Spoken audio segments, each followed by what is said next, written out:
An iconic lunch spot in an even more iconic neighborhood sparks debate about the future and the soul of Eastern Market. And is the promise of District Detroit being fulfilled or falling short? Today is Sunday, May 19th, 2019, and this is Flashpoint.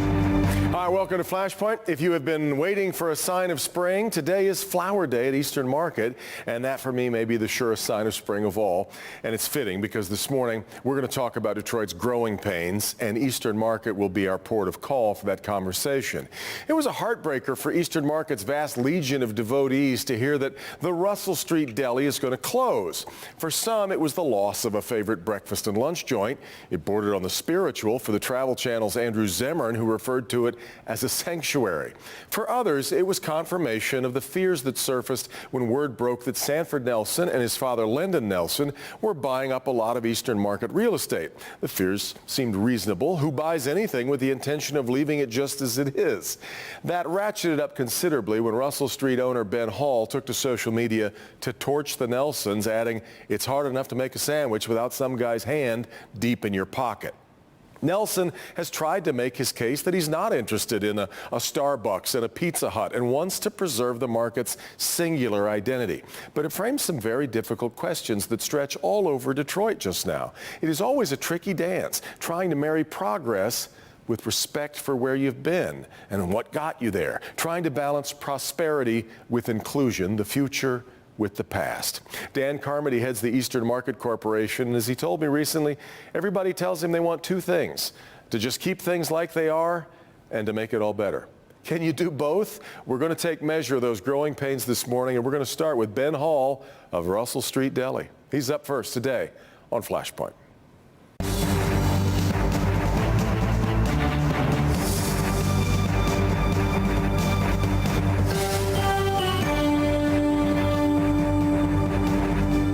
Came in late April that the Russell Street Deli and Eastern Market was going to shut down. The reaction was quite a bit bigger than you might expect for a small spot that's really only open for lunch except on Saturdays when there's generally a wait to get in for breakfast or brunch. One of Russell Street's co-owners, Ben Hall, wrote a widely shared post on social media that was a bitter missive in a way toward his landlord, Sanford Nelson, that to many, though, spoke to issues that are beyond just one Eastern Market tenant. And Ben Hall is my guest this morning. Ben, thanks very much for coming in. Good morning.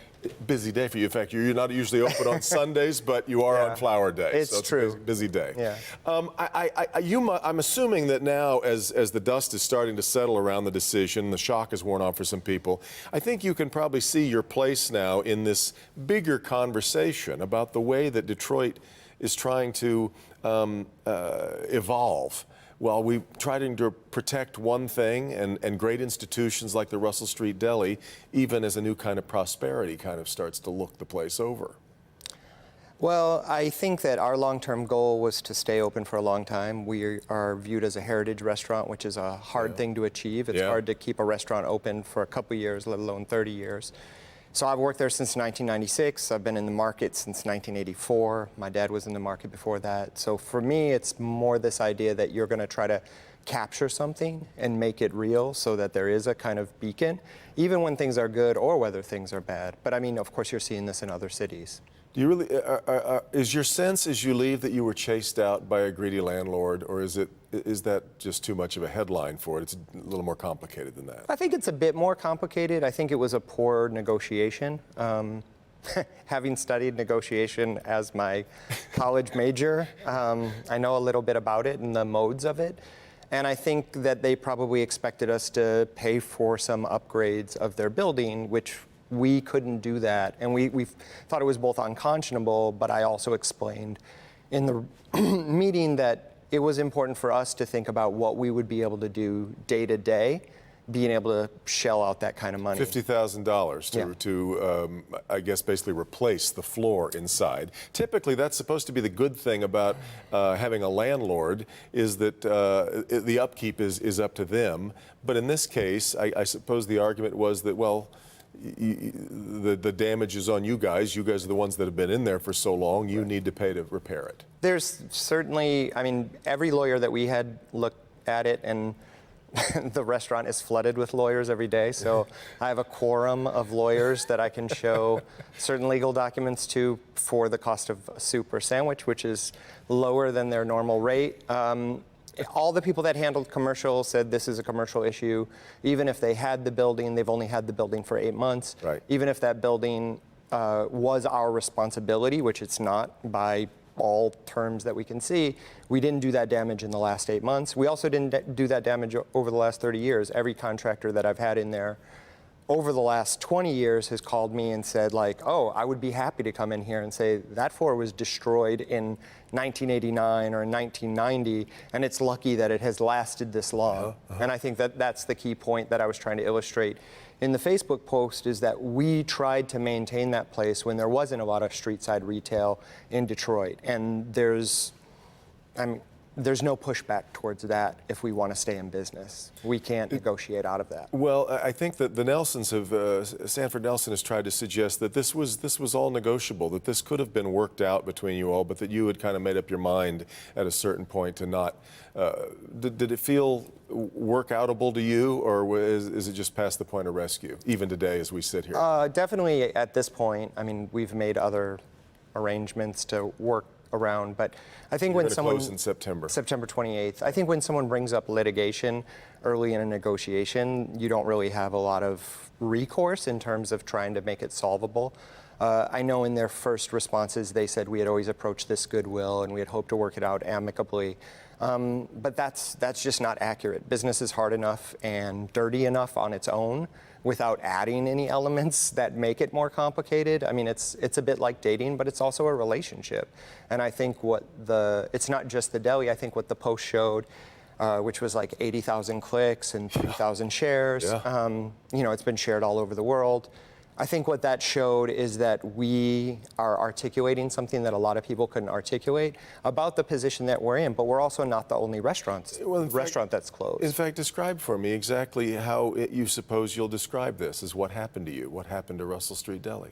In a nutshell. I'm not very nostalgic, so I'm not the best person to say that. I mean, part of the reason that we wrote the post was actually to comment towards and comfort, I guess is probably the right word. A lot of the people who were responding really poorly and had lots of different questions, and so we were trying to answer all that questions. But I think the next stage is one that we'll be able to find a new restaurant somewhere.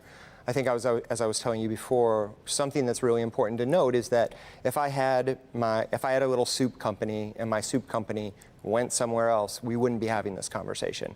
It would just be a business that moved. Sure, we'd see it as an institution the way we do. A lot of people feel, in fact, as many people as I have talked to me about the Russell Street, I can't imagine what it's been like for you every day to listen to people lament what's about to happen. But there was also a suggestion that, you've got a wholesale business that's doing very well, and that really this was kind of a convenient villain for you to say, well, this was because of the landlord, and it really, because as you just said, you're really not all that nostalgic about the place, it seems, that maybe it was just time to move on anyway. Is that anything to that? No, I'm an honest person. If it was time to move on, I would have moved on. I know that had come up several times in terms of commentary, and also people saying, oh, just pay the 50 grand. I mean, it's not our responsibility. B, we have a lease that's good till 2026. So we shouldn't have to renegotiate that lease. We shouldn't even have to spend the time to do that. But I think more to the point is that if I just had a soup company, not only would we not be having this conversation, but I wouldn't have a constituency to speak about what this is. Sure. And I think that this is the moment where I'm also articulating what a lot of other restaurants and businesses who've been pushed out are saying. What is your sense of the mood among everybody else right now in Eastern Market? In the market, I can't tell. I can only tell you that all of the people who've reached out to work with us, they have a positive mood about a lot of the other areas in Detroit that could use a restaurant like ours.